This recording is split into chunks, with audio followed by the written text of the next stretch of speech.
Mark chapter 16, the Gospel of Mark chapter 16.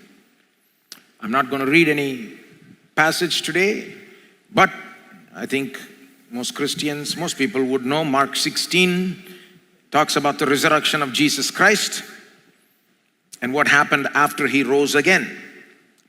These books in the Bible, Matthew, Mark, Luke, and John, record the life history of Jesus, what all he said, what all he did, how he died, was buried, and then they end with the report of his resurrection and his final words to his disciples before he ascended to the heavens. So the first portion of Mark 16, that is verse 1 to 14, teaches us that the resurrection of Jesus Christ really happened. It's a real incident in history. He really rose again, and that we need to believe it. We need to believe that Jesus really rose again. Seems to be the main emphasis of verse 1 to 14. You can see it. I'm not going to read it, but if you read it carefully, what you will notice is the disciples of Jesus, I'm talking about the main disciples, the 11 disciples, even the big three, Peter, James, John, they found it difficult to believe in the resurrection of Jesus at first. They had some trouble believing that Jesus rose again. The Bible is a remarkable book. You would think that something like that would have been covered up, We're talking about the big heroes of the Christian faith, the first apostles, the ones who blazed the trail, began the church. They had trouble believing that Jesus rose again. Not only did they have trouble, Jesus rebuked them for it. You can see it in verse 11, verse 13, verse 14. You can see they had trouble believing it in verse 11 and 13. And then you can see Jesus rebuking them because of their unbelief in verse 14. And nothing is hidden. Everything is plainly stated in our Bible, with no regard to save the reputation of the apostles. It's amazing. Not only Mark.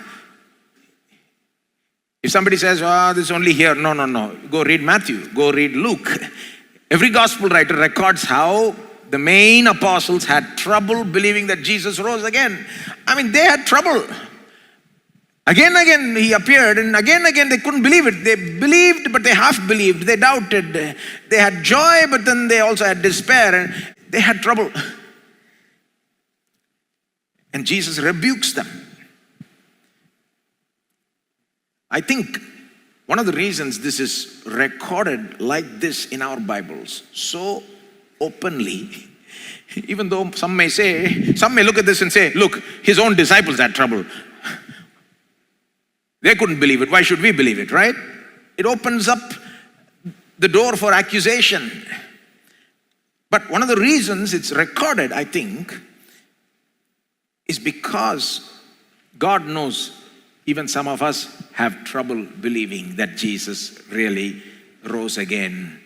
God knows that even some in the church have trouble believing that Jesus really rose again.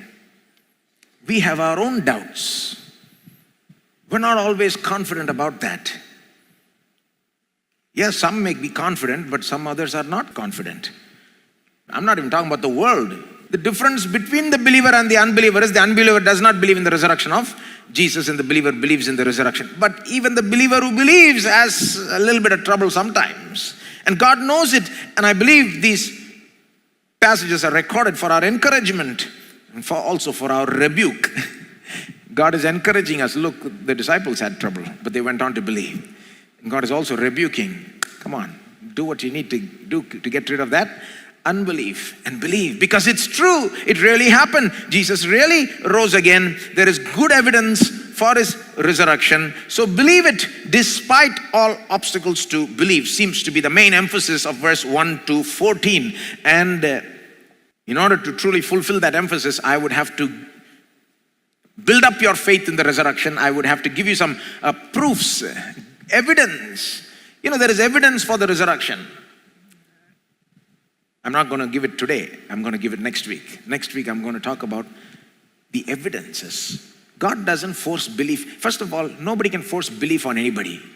You can't forcibly believe anything. You only believe what you think is true. Yes, you only believe what you think is true. You should think it's true at least to a certain extent, only then you can believe. You can't just make up your mind suddenly and say, no, I'm going to believe it. No. Yeah, there is decision involved, but it only comes after seeing some evidence. You gotta have some evidence, think it's true to a certain extent, then you can make up your mind at a certain point. So I'm going to give you evidence, but it's next week. I'm not going to give it this week because I think it's better to do something else this week. Because as I'm talking about, we need to believe Jesus' resurrection because there's evidence it really happened. As I'm saying this, some of you are thinking, why should I believe this? I know you're thinking that. Some of you are thinking, so what if there's evidence? So what even if Jesus rose again? Even if you show me the evidence, and I'm convinced by the evidence, and I believe, he rose again, and he's alive today. So what? Will it do me any good? Will it make any difference in my life? I believe some people are asking that question in their minds. Preacher, even if you show me evidence, and even if I'm convinced, and even if he's alive, really, even if he's alive today, he rose again that day, he's alive today and forever, all that, even if it's true, is it going to help me? Is it going to help my family? Is it going to make a difference in this world today, in society? He rose again, so what? Is believing in this going to actually make our lives better? The answer to all those questions is yes. The fact that Jesus rose again will help you make a difference in your life. If you believe it, it can make your life a whole lot better today. It can give you strength for today. It is very, very practically relevant, and it's much more than practically relevant. It is practical plus. It is practical plus. Always people are looking for what's in it for me, Will this do me any good? Will this help me? That's the human mindset usually, right? We only listen to what we think will make a difference for us. Otherwise, we won't listen to it. Nowadays, it's a very challenging world that way. They say in the first 5-6 seconds, or within that, people decide whether to watch the reel or not, And how do they decide? Is it something interesting? Is it something beneficial? Is it worth watching? And only then they watch it. And that's why I don't want to talk about evidence today, because I don't think everybody will think it's worth listening to. I want to talk about the significance and the relevance of the resurrection of Jesus Christ today. And then I want to present the evidence for the resurrection next week. If you understand how significant and relevant the resurrection is, the importance and the usefulness of the resurrection, then maybe you'll pay closer attention to the evidence. And maybe you'll believe the resurrection more. And if you do, it'll change your life completely.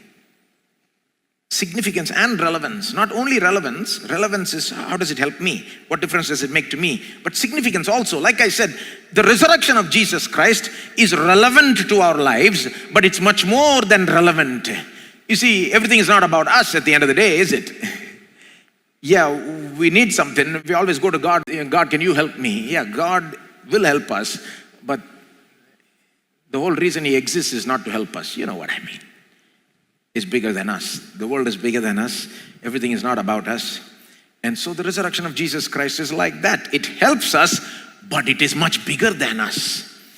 Its significance goes way beyond us. So I want to talk about the significance and the relevance of the resurrection, how important the resurrection is, and how beneficial it is to our life. Here's the plan today. Well, I'll go one by one. Number one, the significance of the resurrection of Jesus for the person and work of Jesus. Let me put it like this. Without the resurrection of Jesus, Jesus's person and work itself would seem insignificant. Or let me put it like this. If Jesus never rose again, we would not even think much of him or what he did.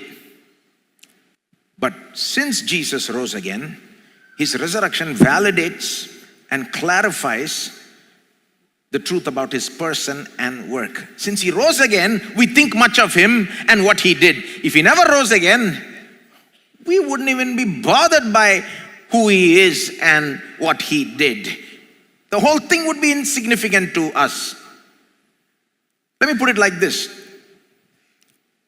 Today we worship Jesus. In the songs we just sang, right? Who are we worshiping? If you pay any attention to the lyrics, if you're not just lost with the music, sometimes it's easy to get lost with the music because the music is so good, right? But if you pay attention to the lyrics, who are we worshiping? We're worshiping Jesus. Now you got to stop and think, why are we worshiping Jesus? How in the world did a bunch of Jews 2,000 years ago start worshiping a man who walked on this earth and who died on a cross? How did that happen? You know, Jews, they don't worship any old thing. Jews are not idol worshippers. Jews don't worship people. They don't make gods out of heroes. They're not that kind of people. They were not like the pagans. How in the world did a bunch of Jews begin worshiping a man they saw who walked on this earth and who died shamefully on a cross? There's only one explanation. They believed he rose again. And because he rose again, they realized he's not just a man who walked on this earth and died on the cross. He's actually God. He's not merely a human being, he is God. It is the resurrection that validated his identity as the Son of God. You know, he claimed to be the Son of God even before he went to the cross. In fact, that's what got him into trouble, remember? For some time, he kept it secret. He didn't reveal him. Have you seen some people where they're with you and they sort of blend in, then later on you find out they're some big shot. And then you're like, my goodness, I never realized I was sitting next to this big shot, you know, talking so casually to him. That's how Jesus was, you know. Jesus, when he was on this earth, even though he did the greatest miracles and gave the greatest teaching and lived the greatest life, people didn't realize how great he was until he rose again. Only when he rose again, everything started to click for them. Everything he did, who he is, his person, his work, it all started to click. Yeah, he was a fantastic teacher. You know, the Jews are used to amazing teaching. I mean, they had the Old Testament. They had the greatest book there was at the time, the Old Testament, right? So they're not new to great teaching. But when they heard Jesus teaching, they were amazed. They said, my goodness, who is this? He teaches with such authority. No other Pharisee or scribe teaches like that. But only after he rose again, they realized, oh, that's why he taught like that. Because he taught with the very authority of God. Because he is God. When they did miracles, you see, the Jews have seen all kinds of signs and wonders, heard the greatest miracles. I mean, their great-great-grandfather Moses split the sea, you know. They've seen and heard of every miracle.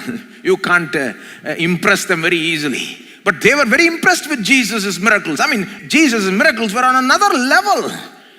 But they didn't realize how great it was, the true meaning of it, until after he rose again. Only when he rose again, they realized, they thought back, everything started to click. Oh, that's why he behaved that way. Like, for example, in the boat, when the wind and the waves were very boisterous. You remember Jesus was sleeping in the boat? And the disciples thought they were going to drown. They wake up Jesus. If Jesus was a good man of God, I say man of God, like, you know, like a good person who believes God and prays to God, right? The way he would have reacted is, like, how would we react if we're in that kind of situation? Somebody comes and wakes us up, everything's gonna drown, we're gonna lose everything, lose our lives. How would we react? We'd probably pray immediately, right? God, help us. In the name of Jesus, we ask, rescue us. So that's what we would do, right? Well, how did Jesus act? You know how he acted? He got up. He basically looked at the sea and said, shut up. That's what he did. He didn't act like a very pious man of God and say, God, you know, help us, please, you know. No. He basically commanded the sea to shut up. He said, be still. That's all. He acted not like a man of God. He acted like God. It all clicked only later, only after the resurrection they thought, my goodness, all that actually shows how his divinity, you know. Who is this that the wind and the waves obey him? was the question raised, and the answer is only given after the resurrection. He is God. He is the Son of God. Everything made sense only after the resurrection. Only the resurrection clarified everything about his life, his work, his person, his identity. See, Jesus stood out even in his earthly life before he rose again, right? Like in one time, openly he challenged his enemies, saying, point out one fault in me. I mean, I wouldn't have the guts to say that. Because if you wanted, you could point out some fault with anybody. There is nobody who is faultless, right? Jesus saying to his enemies, point out one fault. And they couldn't find one fault. That's why in his trial, they had to bring false witnesses and lie and, rake up all kinds of false charges against him. Because he lived a blameless life, truly perfect, sinless life. Now they understood some of it to a certain extent, but only after the resurrection it clicked. Oh my goodness, he is not merely a man, he is God. And that's why he lived so perfectly, like no other man could ever live. And that's why he died on the cross. It didn't make sense back then, because we thought, how could such a perfect man meet such a horrible death? But now the resurrection helped to clarify the meaning of his death. He didn't die for his own sins, he died for the sins of the world. It's the resurrection that gave meaning to his death itself. Everything, his teaching, his miracles, his death, all made sense only after his resurrection. And that's why Paul says in Romans 1:4 that he was declared to be the Son of God in power by his resurrection from the dead. He's talking about Jesus in Romans 1:3 and 4. Concerning his son who was descended from David according to the flesh. And Jesus is human on the one hand, coming in the line of David according to the flesh. But on the other hand, he is also God. Verse 4, declared to be the Son of God in power according to the Spirit of holiness by his resurrection from the dead. His resurrection was the declaration that he was in fact the Son of God. He was always the Son of God, but his resurrection was the public declaration for all those who could see it and believe it, that he was in fact the Son of God. The Roman centurion confessed him as Son of God at the cross, but he didn't have the full revelation. He said, truly this man was the Son of God. But no. Paul has the greater revelation after the resurrection. He is the Son of God. And he's the powerful Son of God. As the resurrection shows, if he remained dead, you could say he was just a man. Maybe a great man, maybe a great teacher, maybe a great miracle worker, but a man at the end of the day. But because he rose again, we can say that he was not merely a man, he was in fact God, and he is God. So the resurrection validates, confirms, clarifies who Jesus is, what all he did. Everything made sense only after he rose again. You take out the resurrection, nobody would have understood the true greatness of Jesus. You take out the resurrection, nobody would have understood the true meaning of his words and his actions. But because of the resurrection, everything made sense, and the way they believed in him is on another level. They believed he is the Son of God, he is God, and they started worshiping him, and they took his words as equal to the Old Testament words. The Old Testament words were the words of God, but now the Son of God has come and given his teachings. It must be added. Without it, this is incomplete. And that's why the New Testament itself was added, because of the resurrection of Jesus. Every word in the New Testament assumes the resurrection of Jesus. Behind every word, underneath every word, mixed in with every word is the resurrection of Jesus. Like there is salt in the sea, like salt in the sea, right? If you look at a child and say, hey, there's salt in the sea, the child will question you and say, I don't believe it. Salt in the sea? I don't see it. You take it and taste it, you taste the saltiness. It's like that. In the New Testament, every verse and every page is not going to say, Jesus rose again, rose again, rose again. No, but it's mixed in. It's written with that assumption. It's mingled. You take out the resurrection, the whole New Testament falls. Not a single word of the New Testament would have been written. Not a single word of the Gospels would have been written. Matthew, Mark, Luke, and John were written because he rose again. Because it clarified his greatness, the greatness of his person and work. That's number one. The resurrection of Jesus clarified, validated the greatness of his person and work. Number two, the resurrection of Jesus makes our salvation possible and sure. The resurrection of Jesus makes our salvation possible and sure. Let's put it negatively. Without the resurrection, if Jesus never rose again, there would be no salvation. We could not be saved. Just imagine, like even if he came to earth and lived and died and all that, but if he didn't rise again, we would have nothing. There would be no salvation.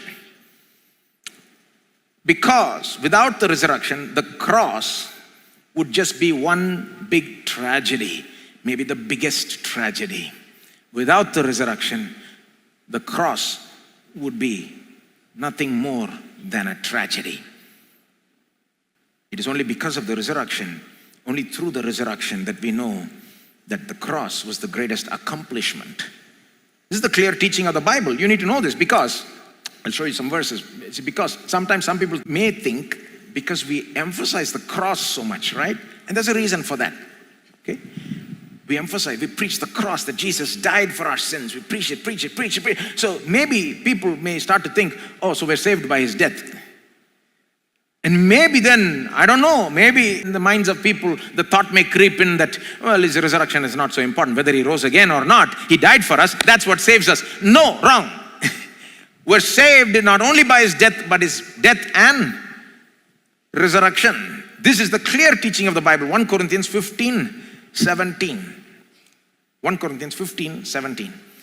If Christ has not been raised, your faith is futile and you are still in your sins. If Christ has not been raised, your faith is futile. What does that mean? Paul is saying, if Jesus never rose again, you can believe all you want. You can say, I got the greatest faith in the whole world. It's not going to do you one bit of true good. Your sins will not be forgiven even. If Christ is not raised, no matter how much you believe, even if you believe in Jesus and what he did in his life and how he died and all that, if he's not risen today, all your faith would not even amount to the forgiveness of your sins. That's what he's saying. Look at the verse again. If Christ has not been raised, your faith is futile and you are still in your sins. Not even forgiveness of sins you will get if there is no resurrection. Mere faith does not bring blessing. If our faith is in a dead Christ, it will not result in any good, you see. Strong faith alone does not bring the blessing. Let me tell you something. When it comes to faith, the number one thing is the object of your faith. The number two thing is the strength of your faith. The number one most important matter when it comes to faith is the object of your faith. Who you believe in, what you believe in. If you believe in something that is true, real, then it begins to matter whether your faith is strong or not. Now, our faith is in Christ. Faith, what is faith? You know, we use these words so often, sometimes we don't even think about what it means. What is faith? Faith. What is it? Faith is a great confidence. It's a surety. It's believing something, but it's being confident about it, right? That's what faith is. To the extent that we have doubts, to that extent we don't have good faith, right? Faith is the evidence of things not seen, the assurance of things hoped for, Hebrews 11:1 says. So it's an assurance, it's a confidence. There are people in the world who they promote positive thinking, positive speaking, positive mindset, optimistic attitude, all that. And all that's great. It'll work to a certain extent, definitely. But their thing is you believe in yourself. Believe you can do it. Believe you deserve it. Believe you can accomplish it. Believe in yourself. The object of your faith is themselves. And it'll work to a certain extent, but it'll fail after a certain point. Because one day they will let themselves down because they're not God. In Christianity, we don't believe in ourselves. We believe in Christ. We believe in Christ. And it is not a dead Christ, it is a risen Christ. And if Christ is not raised and we are saying we believe in Christ, then our faith is the most useless thing. That's what Paul says in 1 Corinthians 15. He says, if Christ is not raised, your faith is futile. It's not going to give you one true good. You can think your sins are forgiven, but if Christ is not raised, your sins are not forgiven. You're back where you started.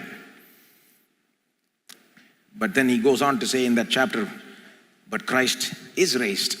In fact, he is alive. Verse 20 onwards, if you read 1 Corinthians 15, he says, Christ is alive, and which means all of this is true. If Christ is alive, then our faith is not useless, it is useful. It matters whether we believe or not. And it matters how much we believe in Christ. To the extent we believe, we will receive.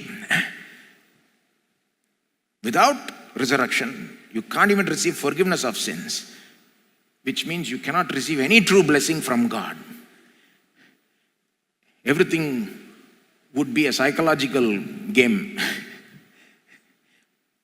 We think we feel good because we're forgiven, but we're not really forgiven if Christ is not raised. But because Christ is raised, it's not just some psychological feel-good thing. Christianity is true. The promises we make from the scripture are true. Your sins can be forgiven. No matter what you've done, no matter what your past is, no matter how terrible your past is, no matter how many times you've repeated the same terrible thing, no matter how big a sinner you are, I'm telling you, because Jesus is alive. He's alive. He rose again and he's alive. If you put your faith in him, right now, this next second, your sins can be forgiven. You open your mouth and say, Jesus, I believe you're alive. I believe you died for me. I believe you are not just a man, but you're God. And you died for my sin and you rose again. You're alive and you want to save me. You say that right now and your sins can be forgiven. Right now, all your sins, God will forgive it just like that. That's the offer the Bible makes. If Christ is raised, all of it is valid. If Christ is not raised, nothing is valid. If Christ is raised, we can be saved. If Christ is not raised, we cannot be saved. No salvation is possible. 1 Peter 1, 3 and 4. One way we talk about our salvation is the term born again, right? We use that term, born again. What does that mean? It means to start new, literally to be born new. The Christian salvation through Jesus Christ is the chance to start new. No matter who you are, we all long for a new beginning, right? We wish we could just, look away from our old life, start new, and go on to a new blessed life. Well, Jesus offers that. He says, you believe in me. If anyone is in Christ, he's a new creation. When you believe in Jesus Christ, you are born again. But look at how Peter speaks about it. 1 Peter 1, 3 and 4. Blessed be the God and Father of our Lord Jesus Christ. According to his great mercy, he has caused us to be born again to a living hope through the resurrection of Jesus Christ from the dead. So we are born again. How? God caused us to be born again. God must do this. We can't be born again ourselves. A child does not birth itself. The mother has to give birth to the child. We cannot just start new our life like that. God has to birth us. Through the resurrection of Jesus Christ only he does it. Through the resurrection of Jesus Christ. See, that is why in the Bible, when it talks about what a person needs to believe in order to be saved, it talks about how a person needs to believe in the resurrection of Jesus. What does a person need to be saved? In case you are here, you say you're not saved. You want your sins to be forgiven and you want to be saved. It's very easy. You got to believe. What should you believe? One of the things you have to believe is the resurrection of Jesus. That Jesus rose again. He's alive today. And it is he who saves you. You have to believe that. Romans chapter 10. Romans chapter 10. What is the minimum that we should believe in order to be saved? This is an important question, right? Because you should know whether you're saved, first of all. What do you believe? Right? How do you know whether you're saved? One way you know you're saved is, what do you believe? Okay, that's one way. What do you believe? There is a minimum that you need to believe in order to be saved. If you don't believe the minimum, you cannot be saved. Now, you don't have to know everything and believe everything in order to be saved, right? You don't have to finish a Bible college degree, one of the courses we're offering. No. God has made salvation so easy. But you have to hear a minimum, you have to know a minimum, and you have to believe a minimum. Now, what is that minimum? We should know that for our own sake, for others' sake.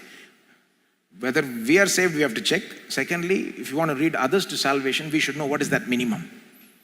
Let me read Romans chapter 10, verse 9 and 10. You can see the minimum here. Romans chapter 10, verse 9 and 10. Because if you confess with your mouth that Jesus is Lord and believe in your heart that God raised him from the dead, you will be saved. Two things are said in the verse. If you confess with your mouth that Jesus is Lord and believe in your heart that God raised him from the dead. Notice it says you have to believe in your heart that God raised Jesus from the dead, then you will be saved, it seems. What should I believe in my heart to be saved? I should believe that Jesus rose again. Without believing that, I cannot be saved. No one can be saved without believing that Jesus rose again. If somebody says, well, I believe, Jesus did superb things, amazing life. Nobody ever lived like him. And then he died. My goodness, he died showing great love and forgiveness. Oh, nobody ever died like him. I believe all that, but I don't believe in the resurrection. I think I'm saved. No, you're not saved. If a person does not believe that Jesus rose again, they are not saved. It's very simple. It's one of the minimum. It's one of the minimum elements. Content. There is an object of faith. There is the content of faith. There is the strength of faith, right? Faith has we believe in certain things. We believe that Jesus rose again. Only if we believe like that, we are saved. What else does Paul say we should do? We should confess with our mouth that Jesus is Lord. Everybody say, Jesus is Lord. You know what that means? Jesus is Lord means Jesus is Master. Jesus is Lord means Jesus is the King of all kings. Jesus is Lord means Jesus is the God revealed in the Old Testament, Yahweh. Jesus is Lord means all that. In the Old Testament, in your Bibles, almost every page you will see capital L-O-R-D. Paul is basically saying the person should open their mouth and say, Jesus is that Lord, the God who revealed himself to the people of Israel, who split the sea, brought them out of Egypt, who poured down manna from heaven, who brought water from the rock, who took them into the promised land, who showed a mighty hand and outstretched arm to redeem them and so on. Jesus is that God. He's not some other, he's Lord. This confession is only true if Jesus rose again. If he didn't rise again, then he's just a man. But if he rose again, he's Lord. And we're supposed to confess that with our mouth. Believe in our heart that he rose again. I say this because you can check whether you believe this. The question is not, did you believe it the day you got saved? Now, don't put yourself through that. Don't say, well, I don't know whether on the day I got saved, whether I believed all that, because the minimum, what is the minimum? Let me give you a 3-point minimum, okay? 3-point. I don't know if you should add too much to the minimum. What is the minimum you need to believe to be saved? You need to believe that Jesus is not just a man. He is the Son of God. You need to believe that he died for our sins. He died for my sins. You need to believe that he rose again. Let me leave it there. I don't want to add too many things to the minimum. God makes it easy for us to be saved. He does not make it difficult. He took all the difficult work. He came from heaven to earth, lived a perfect, pristine life, and died the most horrible, shameful, painful death, and rose again and did all the difficult work of raising up evangelists and preachers to preach his gospel. But he makes it easy for people to get saved. You just believe that Jesus is not merely a man. He's the Son of God. He died for my sins, and he rose again, and he is Lord today. That's all. Do you believe that? Do you believe it today? I'm not asking whether you believed it when you were 10 years old, when you said a little prayer. No. That day you may not have known everything or believed everything. Today, do you believe it?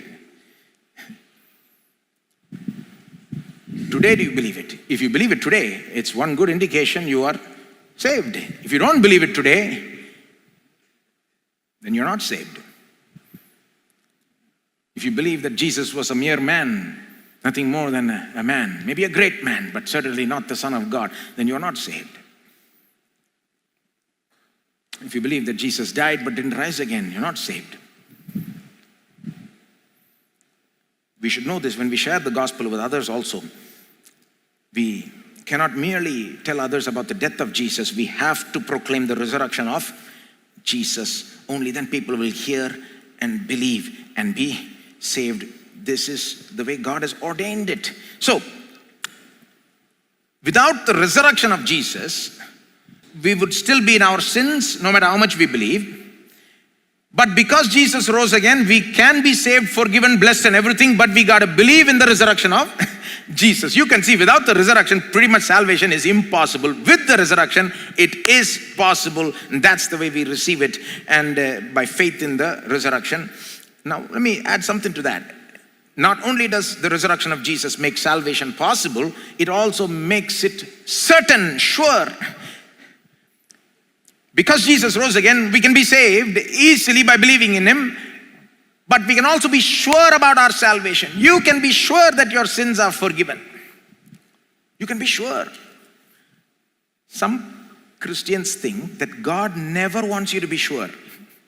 Kind of God wants you to always be in one limbo state, always wondering whether God has forgiven me or not, whether God accepts me or not, whether I'll go to heaven or not. Some Christians really actually believe that it's good to be in a state of doubt all the time because it'll keep you on your toes, they say, It'll keep you working harder and harder and better.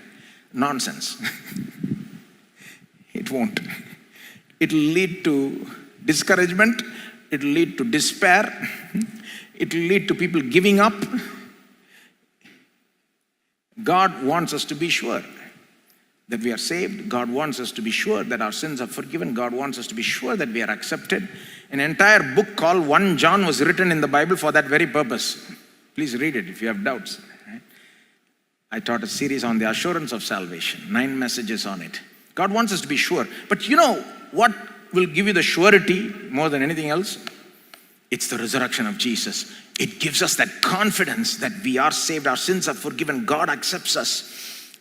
I'm cleared from all my charges. God doesn't hold anything against me. How do I know? Because Jesus rose again. Because Jesus rose again. Look at Romans 4:25. Romans 4:25. The resurrection of Jesus gives me confidence, assurance, surety, certainty that God accepts me. I'm going to read from verse 22. That is why his faith was counted to him as righteousness. It's talking about Abraham, how Abraham believed God. Paul talks about Abraham in chapter 4. He says, when did God accept Abraham as righteous? When did God consider Abraham as righteous? Is it after Abraham went and was ready to sacrifice his son Isaac and proved himself to God, proved his worthiness to God? Is it after that Abraham was justified in the sight of God, counted righteous? And Paul says, no. God accepted Abraham as righteous in Genesis chapter 15, verse 6. Before Abraham ever did any great work or was ready to sacrifice his son or anything, or even before he was circumcised, in fact, God accepted him as righteous. On what basis? On the basis of faith. He believed, his faith was counted to him as righteousness. Look at verse 23. But the words it was counted to him were not written for his sake alone. So Paul is saying it was written because it's not just for Abraham, it's for us also. Verse 24, it's for our sake also. It will be counted to us who believe in him, who raised from the dead Jesus our Lord. What's he saying? Just like Abraham believed what God said, Abraham believed God's promise, and God counted him as righteous, justified based on that. We also should believe. Believe in what? Believe in him who raised from the dead Jesus our Lord. Again, you see, the believer is asked to believe in the resurrection. It will be counted to us who believe in the resurrection of Jesus. Verse 25, who was delivered up for our trespasses and raised for our justification. Delivered up for our trespasses and raised for our, what does that mean? Because we sinned, Jesus was delivered up to die on the cross, to be killed on the cross, right? He was delivered up, handed over, so that he could be killed because of our sins. And why was he raised from the dead? Raised for our justification. That is very startling, very shocking. You know what that means? Why did God hand over Jesus to be crucified? Because we sinned. Why did God raise Jesus from the dead? For our justification. What does that mean? How do you relate the two? Well, here's the way most people explain it. Jesus paid the price for our sin on the cross and then rose again. He died on the cross to pay the price for our sin. He rose again to show that the price has been fully paid, account is cleared. Let me say it again. He died on the cross to pay the price for our sin. He rose again to show that the account has been fully cleared, fully paid, no more obligations left. The work is in fact finished. Jesus cried out saying, it is finished on the cross, right? Jesus, yeah, remember that? But the resurrection is the Father's finished assurance, or it is the Father's seal on the completed work of Christ. Let me say that again. The resurrection is the Father's seal. You know how a seal functions, right? How do you know a letter is official or not? You look for the signature. If the letter has no signature, you throw it out. Doesn't mean anything. But if you want more surety, how do you look? What do you look for? You look for the seal. Maybe there's a signature, but you say, where's the seal? Where's the company seal? No. The seal gives you that added confidence and surety. The resurrection of Jesus Christ is the Father's seal on the completed work of Christ. The resurrection of Jesus Christ is the Father's declaration of the work's acceptance. It is the Father saying the work is complete, no more payment for sin is required, Jesus has paid the price, and the matter is resolved. That is what is communicated by the resurrection, is what Paul says. That is one reason why he was raised from the dead, to show that the price has been paid, no more price to be paid. And that is why some people give the analogy, some theologians give the analogy of a receipt. The resurrection is like a receipt. A receipt says the payment has been paid, right? The payment was paid on the cross. The resurrection is like a divine receipt, showing you and the whole world the payment is paid. What's the proof that you're free to go? Payment is paid. In some stores, they'll check the receipt before you walk out of the store, right? You can't tell them, no, payment is paid. No, they'll say, where's the receipt? Only if you show the receipt, you can go. Once you show the receipt, you can go free. The resurrection is like a divine receipt, showing that the payment was in fact paid in full on the cross. It's meant to give us that extra certainty, extra surety when we have doubts about, are my sins forgiven? I've lived such a horrible life. I've done such horrible things. And sometimes your past sins come back to haunt you. You know, sometimes you wonder, who is it who's accusing you? You know, you hear voices in your head. You know, this is like a game going in your head, you know, this voice, that voice. You wonder, is it yourself? Is it the devil? Some people think, is it God, you know? You see, if you believe in the Lord Jesus, if you trust him, if you've confessed your sin, the Bible says, you know, when you come to faith in him, you don't even have to confess your sin. You just have to confess Jesus is Lord. When you first put your faith in him, all you are required to do is confess Jesus is Lord. Believe that he died and rose again. And after that, if you sin, the Bible says, if we confess our sins, he's faithful and just to forgive us. And if you do, some Christians, they do all that. They believe in Jesus, that he is God, that he died, he rose again for their sins, everything. They believe all that. They're still doubting whether their sins are forgiven, they're accepted by God. Let me ask you, how can you live a successful life if you're doubting whether God accepts you? I'm telling you, you're doomed. If you have doubts about this, everything in life is doomed to fail. This is the thing that can make everything successful. People think those other things are the big deal, Oh, those are nothing. If you are accepted by God, if God accepts you with open arms, if God validates you, if God likes you, if God, loves you, if you have God on your side, you can face anything in life. Now let me ask you, how can you live life successfully if you don't even know if your sins are forgiven? If you don't even know whether you're really saved? It will affect everything you do. Nothing can truly be successful if you don't even have the confidence that God accepts me. See, how do you get that confidence? You believe in the death and resurrection of Jesus Christ. You say to yourself, you preach to yourself like I'm preaching now. You preach and say, Jesus died for me. Jesus rose again, proving that my payment is paid. My account is cleared. God accepts Jesus now. Where is Jesus today? He's in the heavens with the Father, right? As my representative, if God accepts Jesus, then he also accepts me. I'm in Christ. You preach to yourself. That's what Paul does in Romans 8:34. He's preaching to us, and I think he's also preaching to himself. Romans 8:34. Look at that. The devil will accuse you. The voices in your head, if you're a believer, who's trying to live for God, and you still struggle with accusations, doubts about your past sin, it's the devil. It's the devil. It's not God. And sometimes your own mind play games with you, You need to react to that. You shouldn't just accept whatever your mind says, whatever the devil says. When those doubts come in your mind, how should you react? Romans 8:34. Who is to condemn? Christ Jesus is the one who died. So, Paul is saying, who is it that condemns the believer? Christ Jesus is the one who died. More than that, who was raised. You see that? More than that. Everybody say more than that.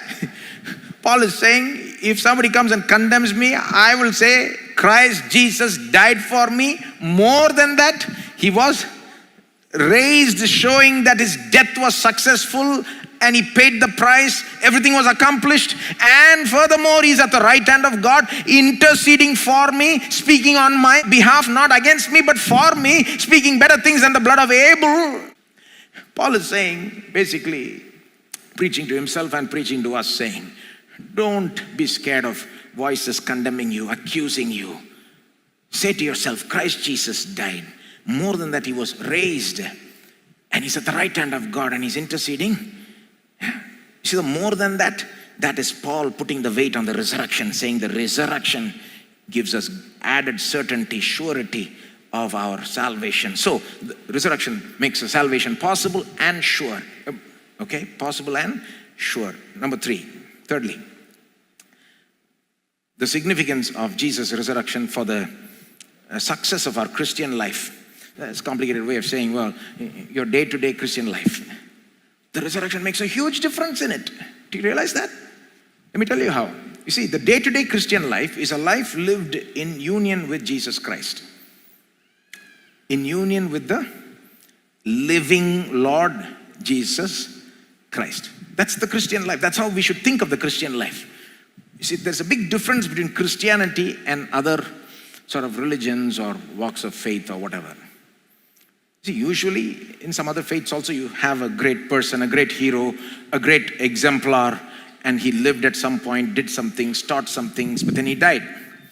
And so what some religions would say is, well, he died, but his teachings are there. If you take that and follow that, well, our life will be better, right? But we say, yeah, Jesus lived, died 2,000 years ago, but then rose again on the third day and is alive today and is alive forevermore. And so everything about Christianity is different, because we say, don't just follow some teachings of Jesus. Christianity is not about just going to the teachings of Jesus in the Sermon on the Mount and saying, okay, do unto others as you would have them do unto you. So I'm going to follow that. And no. It's not primarily about following rules. It's not primarily about following some principles. Principles are important. The word is important. Teaching is important. But it does not run on that engine. Let me put it like that. It's not the petrol that drives the Christian life. You know, like how petrol or diesel drive that car. It keeps the car going, right? What is the thing that gives movement to the Christian life? Keeps it going forward? That energy, where does that come from? It comes from being united to the risen and living Lord Jesus Christ. The Christian life is about living in union with Christ. Living in union with. When you put your faith in Christ, see, that's why we should put our faith in the risen Lord Jesus Christ, not in a dead Christ, but in the risen and ruling, reigning Christ. When we put our faith in Christ, you know what faith does? Through faith, Holy Spirit unites you to Jesus.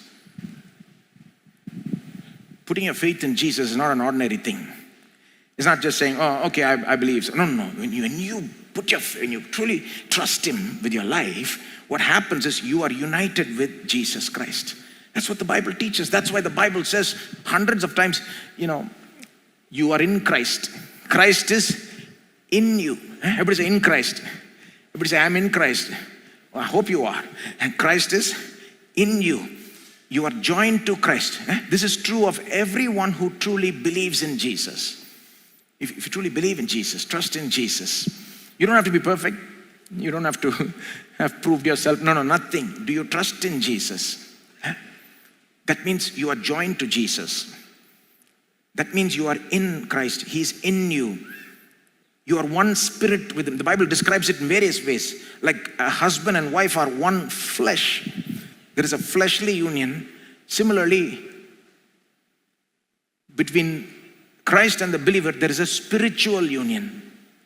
A spiritual union. 1 Corinthians 6:17 says that Jesus and the believer are one spirit. Husband and wife are one flesh. Jesus and the believer is one. Everybody say one spirit. One spirit. We are joined with Christ. Or the Bible puts it in other ways. He is the bridegroom and we are the bride. Right? Or the Bible puts it like this. He is the head and we are the body. Or the Bible puts it like this. He is the vine and we are the branches. So we are connected to Him. Connected to who? This living Lord Jesus Christ. And everything that's in Him now belongs to us. Right? Like in a marriage. Everything that belongs to the husband belongs to the wife. That's the way it's meant to be, right? No, my salary, your salary business. Mine is yours, yours is mine. That's what marriage is about. That's the way it's meant to be. I know people don't always live like that. Now, let me give you a piece of advice. If you see that a person is like that, talking my salary, your salary, and this is how they're going to be after marriage, you should stay far away from that. That's not true marriage. Marriage is meant to bring two people and make them one. Everything that belongs to the husband belongs to the wife and vice versa. That's, you know why God set it up like that? To reflect the oneness between Christ and the church. Thank God Jesus didn't say my salary, your salary. My salary would have been hell. I'm living on His salary only. How about you? The whole point of marriage is to reenact the gospel. You heard my father preach, right? And the gospel says everything that's Christ belongs to us by union with Christ. By connecting us to Jesus, then God gives us everything through Jesus. And now, if that's true, then the power of Christ is available to me. The wisdom of Christ is available to me. The love of Christ is available to me. Everything that belongs to Christ is now available to me. I don't have to worry about anything. I can just put my faith in my living Lord who's united to me. And I can say, Lord, I don't have the ability to do this, but Lord, I can do all things through you because you're strengthening me right now. When Paul said that, do you think he was thinking about a dead Christ? No. I can do all things through Christ. He has a risen, ruling and reigning Christ in mind. I can do all things through Christ who strengthens me. The way he says it is, Christ is right now strengthening me. It's in the present tense. I can do all things through Christ who is right now strengthening me. In another place, Paul says, we have the mind of Christ. Have you seen that? 1 Corinthians 2:16. We have the mind of Christ. He says, who has known the mind of the Lord? But we have the mind of Christ. Sounds arrogant almost. People who don't understand might look at Paul and say, Paul, what arrogance, what pride you have. We don't have the mind of Christ. Paul says, no, we have the mind of Christ. It's because Paul is always living with a conscious awareness of union with, where one with Christ. Christ is with me. It's like Siamese twins, where one goes, the other goes, right? Each step, Christ is with me. He's closer than this hand is to my body. Even if a person loses a hand or a leg or a head even, the hand could be separated from the body, forcibly. The apostle Paul was beheaded, they say. Head cut off. I know what he was thinking of at that time. I think I know. Based on his writings. He says, for me to live is Christ, to die is gain. I'm hard pressed between the two, whether to live or to die, For if I live, I will bear fruit for Christ. But if I die, I'll go be with Christ. He's always thinking about how he's one with Christ. Christ is in him, he's in Christ. But after death, the union becomes even closer. And after the final resurrection, it even becomes greater and closer. And that's why Christ is closer to you than your head is, your hand is, your body. Yeah, that's how you should think. Now, do you think like that? Do you believe that? Are you living with a conscious awareness of being one with Christ? If you are, and if you believe that, then every day you can receive his power, his wisdom, his whatever. That's how we're meant to live the Christian life. The Christian life is meant to be a powerful, successful life. But do you live like that? If you don't live like that, why not? I speak to you and myself. The truth of the matter is, oftentimes we live without the conscious awareness of Christ in us. Yeah, we know he died, he rose again, he's up there, we know he's there if you need him, but we're not living with a conscious awareness that he's with us, in us. We're joined to him. The sap that flows through the vine flows through the branch. We're not, if I may use biblical terminology, we're not abiding in him. You remember Jesus said, I'm the vine, you're the branches. If you abide in me and I in you, you will bear much fruit. So if we're not bearing fruit, that means we're not abiding in him. How do we abide in him? If his words abide in us, Jesus says, if my words abide in you, you will bear much fruit. Through the Holy Spirit, by the word of God, we abide in Christ. That kind of life is possible only because of the resurrection. I'm telling you, even if you're not living that kind of life today, let me tell you, this is the kind of life that's possible to every Christian. A life of power. A life of power. You can live a life of power. Power over sin. Power to do righteousness. Power to do and fulfill your calling. The Christian life is not meant to be a weak life. It is meant to be a powerful life, a confident life. It will not come without resurrection. Without Jesus' resurrection, Christians would be weak, powerless. That's all. Many Christians are living like that, but a different kind of life is possible. In fact, when Paul talks about power over sin and all that, he brings in that element of Jesus' resurrection. Like in Romans chapter 6, verse 2. Romans 6, verse 2. I'm not going to read it. You read it on your own, okay? In Romans chapter 5, Paul brings a glorious section to a close. He says, where sin abounds, grace abounds much more. Remember that? That's a controversial statement. Where sin abounds, grace abounds much more. So wherever sin increases, grace will increase more. So Paul realizes this could create some problems. So immediately in the next chapter, Romans chapter 6, he himself raises the objection. He says, now I know some of you may think if sin abounds, grace abounds much more. Why not sin more so that grace may abound much more? And then he immediately rebukes them in verse 2 and he says, how can you who have died to sin live anymore in it?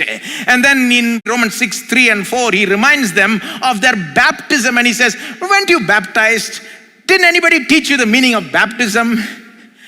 Didn't anybody teach you Christianity 101 basics? What is the meaning of your baptism? Don't you know that the meaning of your baptism is that you are identified with the death, burial, and the resurrection of Jesus Christ? See, baptism is like a sign pointing to very great realities through an ordinary act. You just go in the water and you come out, but it's actually symbolizing very, very great realities. Baptism is done, true baptism is done by a person who really believes in Christ and who has committed their life to Christ and wants to live for Christ. They go in the water and they come out. But you know what the meaning is of that? It means that we died, were buried, and we rose again with Christ. See, when you put your faith in Christ, I already told you, you become one with Christ, right? You're so one with Christ that in the mind of God, you may say, He already thought of you one with Christ. And when you receive the Lord Jesus Christ by personal faith, He attaches you with that and He identifies you with the death, the burial, and resurrection of Jesus Christ. When you go into the water, it's like dying with Christ. When you go completely underwater, it's like being buried with Christ. That's why we immerse. It's a picture. You go completely underwater, you're buried with Christ. And then when you come out, you were raised with Christ. Paul is saying, don't you know the meaning of your baptism? Are you even a Christian? That you go read Romans, that's how he says, do you not know? Do you not know? Didn't they teach you? You died with Christ, right? You were buried with Christ, right? You rose again with Christ, right? Just as there is a difference between the Christ who was laid in the tomb and the Christ who walked out of the tomb. There's a difference, right? Same Jesus, but in a way different Jesus. The Jesus who was laid in the tomb was all blood soaked, scarred. He was dead. He was actually dead. You only bury the dead. That's the Jesus who was laid in the tomb. But on the third day, the Jesus who walked out of the tomb was alive. No more blood-soaked, or he had signs of the scars, but the scar itself was part of a glorious body now. It was somehow glorified. He walked out alive. He walked out with a new body. He walked out with a glorious body. He walked into a new kind of life like never before. He would walk into rooms, So Paul is saying, just like Jesus died, was buried, and then walked out a new kind of person, you also, if you put your faith in Christ and you're baptized like that, you died with Christ, you were buried with Christ. The old you is buried in the water, finished. The one who came out of the water is the new you. The one who came out of the water is the new you. How can the new you entertain such old thoughts? Leave that fellow under the water. Leave that fellow in the tomb. Stop thinking, why not we sin more so that grace can abound more. No, you are a new creation. If anyone is in Christ, he's a new creation. All things have passed away. All this teaching is based on the resurrection of you. Take out the resurrection, all this falls. Very meaning of baptism falls. In fact, communion also falls. Communion is where we proclaim the Lord's death till he returns. That's how Paul ends that passage in 1 Corinthians 11:23. We think communion is only about the death of, no. We proclaim the Lord's death till he comes, which means he's alive and he's coming back. Everything falls in Christianity. You take out the resurrection. And there's no power. Paul is saying, don't you know you got power, man? You baptized fellow, you got power inside you. You got resurrection power. In Ephesians 1:19 he says, I pray that the eyes of your understanding will be enlightened so that you may know what is the hope of your calling, what is the glorious inheritance, and then what is the exceeding greatness of his power toward us who believe, according to the power which he worked when he raised Christ from the dead and seated him in the heavenly places far above all principality, power, might, and... Don't you know the power that's working within you, Christian believer? It's that resurrection power. In Ephesians 2, Paul says, you were dead in your sins and trespasses. But then God, who is rich in mercy, because of the great love with which he loved us, raised us up with Christ, made us alive together with Christ, raised us up with Christ, seated us in the heavenly places. You see how he's describing salvation? He's saying, don't you know, you're raised from the dead. Sitting there like that old dead guy. No, you're not that old. You're the new risen guy now. Don't entertain such old thoughts. Leave that old fellow in the grave. Leave that old fellow under the water. Live like the person you are. Stop thinking like you are that old kind of person anymore. You are a new creation. Everybody say, I'm a new creation.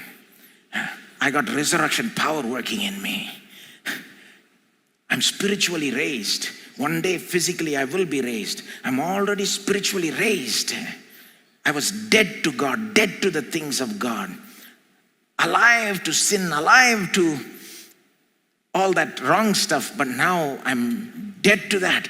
I'm alive to God and alive to righteousness. I got a power working inside of me. I can live a new kind of life.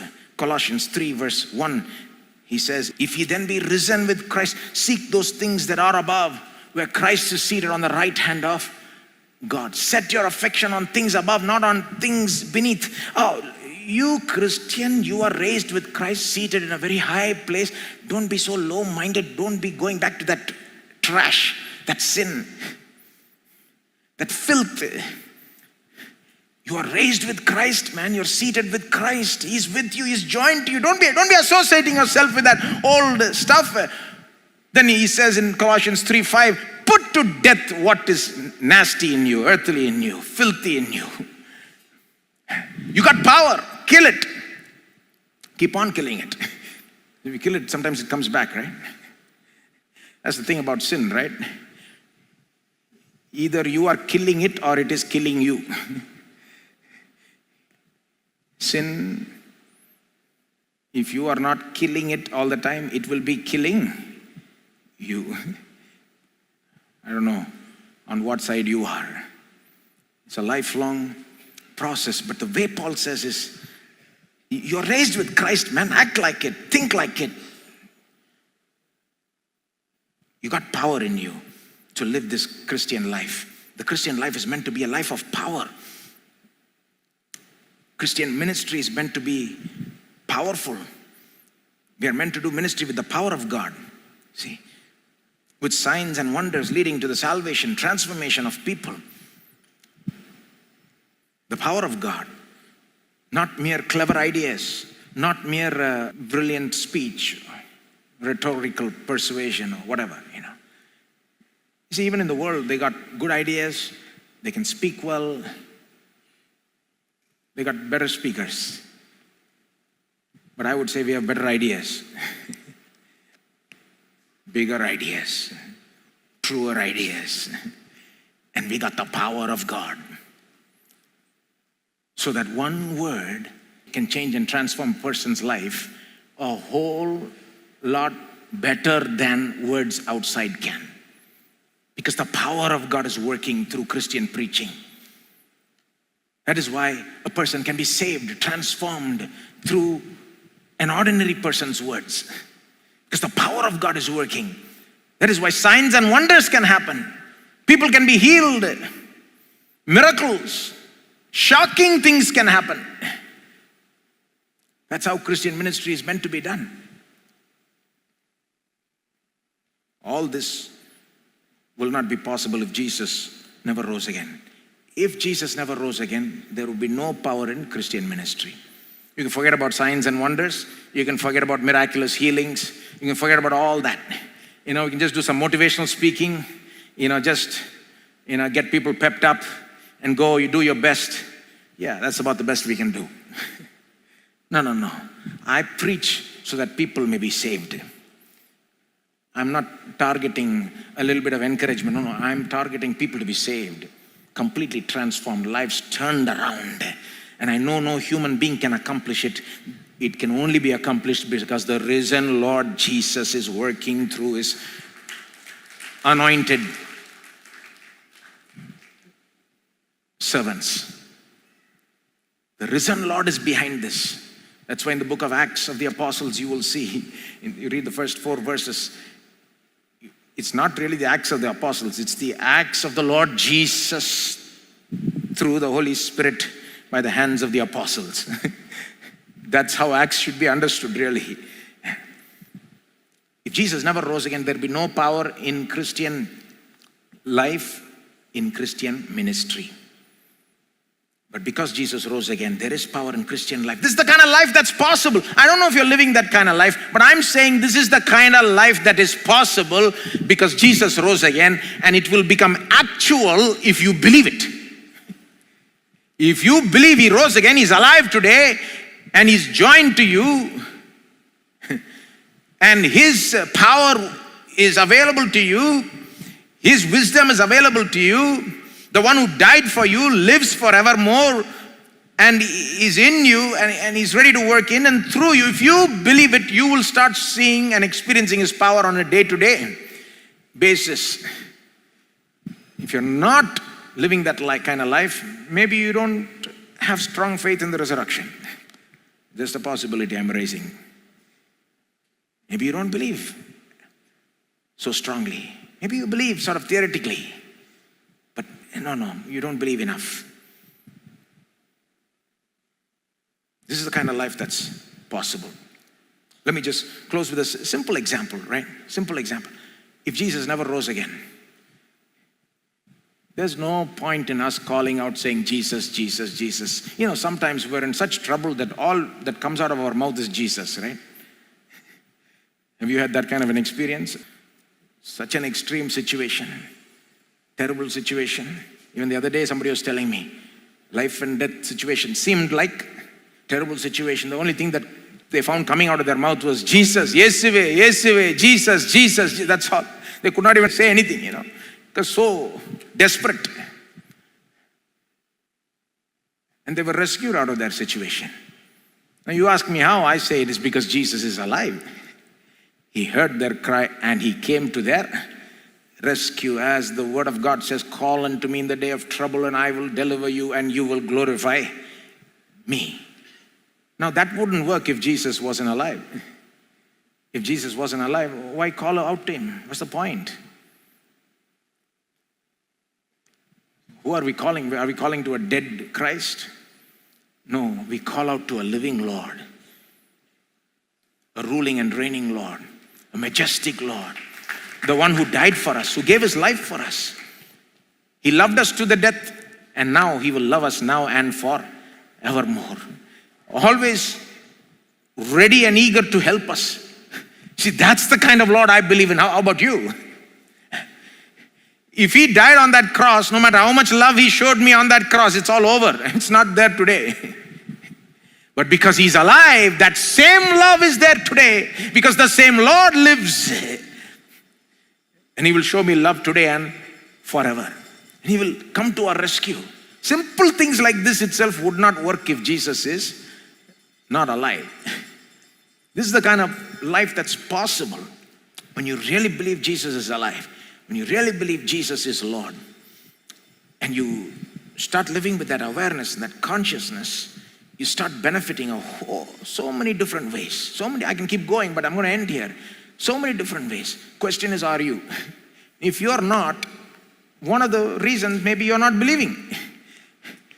I say to you, if you're not believing, then why don't you start today? And if you say to me, well, I get what you're saying, but I'm not able to believe. I understand. Nobody can force belief. Even you can't force belief on yourself. So what would I say to you? I would say, look into it. I would say, study the evidence. Is Jesus really alive? Is he really who he says he is? Is all this really possible? Can we actually live this kind of Christian life every day, experiencing his power, his wisdom? can we actually live like that? Is that, look into it. I'm telling you the greatest life is possible because he is alive. That's the claim I'm making. You see whether it's true. If you think it's true, only you'll believe it. And next week I'm going to give you evidences for why I think it's true. And you can see at that point. But let's stand up today. And I would encourage people who are struggling to believe. Don't just say, I'm going to believe. No. Belief is not merely a decision. You can't just decide to believe suddenly. No. You've got to have some facts in first. You've got to see some evidence first.